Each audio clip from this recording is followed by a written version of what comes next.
Well, now that the turkey's been picked clean, you're probably lacing up and getting ready to do battle at the mall. The holidays gives us an excuse to shop. We know this. But a holiday dedicated to shopping alone is conceptually bizarre. It's stranger still to see how it expands with time, how accepted it's become. But each Black Friday provides us with an opportunity to make sense of how we consume, take stock of our relationship to money, and get a glimpse of our immediate future. Since 1924, Macy's Thanksgiving Day Parade has signaled the official start of the Christmas season. Department stores can now expect a month of increased spending. It's such an effective event that more than 90 years later, shoppers are willing to do just about anything to save $50 on a video game console. That includes people the world over. Within seconds, Black Friday had descended into chaos. Their profitability wouldn't be possible without employees and Christmas creep. The fractional march of the holiday season on the other side of the Macy's parade has extended shopping events with each passing year. Store workers are saying enough is enough. Last year, many started working before midnight on Thanksgiving. Now many have to come in so early they say they can't have dinner with their families. Big businesses weren't satisfied with a Black Friday, so they've given us a Black Thursday, Black Wednesdays. Some even have an entire Black Week. And to meet these demands, employees are asked to come in on a nationally recognized holiday to work unreasonably long hours under threat of termination. And they comply, even though they know the risks. A 34-year-old overnight store clerk was knocked to the ground by that crush of people you described after the overly eager crowd pushed through the doors right around 5 o'clock this morning. We even saw some broken glass on the scene. Now, that victim was taken to a local hospital where he was later pronounced dead around 6 o'clock. Not all employees agree to this. Some go out and find another job. Though it could be said of most Uber recruitment ads, one is especially cynical. Our Uber driver here is a teacher, a profession that requires a 4-year degree, and he's a father. But for some reason, the career he studied for isn't enough to care for a family, so he's doing what many other young professionals are having to do in the 21st century, get a side hustle. When terms like collaborative consumption and sharing economy first appeared online, startup companies were seen as the innovative solution to our emerging employment problems. Uber was one of the louder voices at the time, promising that drivers could earn a better wage than they could with competing startups or traditional taxi cabs, while having the freedom to organize their personal and professional lives as they saw fit. A few years on, Uber drivers are working exhaustive hours to earn just enough to keep driving. When factoring in fuel, vehicle maintenance, licensing, and taxes, Uber drivers can work beyond the expected 40-hour work week and still wind up earning less than minimum wage in a moderately sized city, like Detroit. Those in larger cities like New York don't fare much better. The industry has quickly become oversaturated. The steady decline of fares year after year is putting many families in serious economic jeopardy. It's a reality drivers are familiar with, and one Uber executives avoid at every opportunity. Employment arrangements like these are likely to remain acceptable for two reasons. First is America's acceptance of workaholism. We're acculturated to the professional world thinking working hard is the path to success. Other countries, they work, they stroll home, they stop by the cafe, they take August off. Off. Why aren't you like that? Why aren't we like that? Because we're crazy, driven, hard-working believers, that's why. Americans equivocate being industrious with being overworked, which has made the 40-hour work week a thing of the past. It's actually 47 hours, which would be like adding an entire month to the calendar.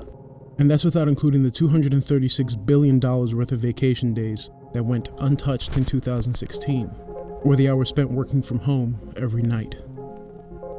With less time away from work, we've turned to the sharing economy to do for us the things we no longer do for ourselves. These companies transport us, dress us, shop for us, feed us, run our errands, and maybe even help us out at work. These mundane tasks are carried out by people who were convinced they were making a positive career change, only to realize they weren't earning enough to meet their basic economic commitments. Companies like Uber have refused to address these problems, paying their workers more and providing them basic benefits, by claiming that they're not employees. But that argument doesn't work everywhere. In a landmark case in London, a tribunal ruled that Uber drivers are in fact workers, not self-employed contractors. It's important, meaning that they are entitled to minimum wage and holiday pay. In the US, more people are seeing these jobs as nothing more than a second source of income, adding a couple dozen hours to their work week on top of the existing 47. This keeps them above the poverty line, and luckily, they've got the right cultural attitude, encouraging them to keep going. But there's a second economic condition that has made all of this, unfortunately, necessary. March of 2009 is when the Great Recession ended, and economic recovery has been consistent ever since. One way we're told to track the health of the economy, from news media, politicians, and policy wonks, is to track stock market averages. This advice isn't helpful if you don't have the means to invest. In his book, Capital in the 21st Century, Thomas Piketty looks at the difference between capital and wages throughout the 20th century and the first decade of the 21st, both in Europe and the US. Piketty's analysis is dense yet accessible. It covers a lot of ground, but in the case of inequality, Piketty makes a complex reality understandable through a simple formula. Return on wealth is greater than economic growth. Market strength matters mostly to investors. Of the country's top earners, 94% of them are able to invest meaningfully. Their wealth is measured in dividends, interest payments, and capital gains. They accumulate at a pace that can't be matched by the nation's economic growth. This capital is kept within their families, not circulated back into the economy. When there's an entire class of these people, we've entered a state known as patrimonial capitalism. Piketty uses the work of F. Scott Fitzgerald, Jane Austen, and other novelists to show how we're already familiar with this concept. A Christmas Carol by Charles Dickens, for example, uses the wealth disparity between Bob Cratchit and his boss Ebenezer Scrooge to comment on poverty and greed in Victorian England, making points Piketty would explain with data more than 170 years later. You don't pay for the coal, so you can afford to be reckless.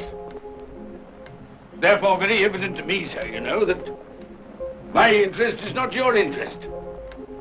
Nor my welfare, your welfare. Get on with your work, sir. That'll keep you warm enough. While there have always been wealthy families, we've now entered new territory. Not only are corporate salaries the highest they've ever been, we now live in the age of mega corporations. They, like wealthy dynasties, are able to keep their capital from being taxed and pulled into the economy. Leaks from the Paradise Papers show how Apple, one of the largest corporations in history, hid $252 billion on Channel Island and avoided paying taxes to Ireland back in 2013. It's only now that the European Commission has made efforts to get $13 billion in back taxes for the Irish government. And how does the rest of society fare when it comes to accumulating capital? Only a third of all millennials and the bottom 50% of earners are able to invest in some form. For them, wealth means wages and salaries. And no matter how long they spend working, their compensation cannot rise without economic growth. These conditions have led Piketty to call the US the most unequal society at any time in the past, anywhere in the world.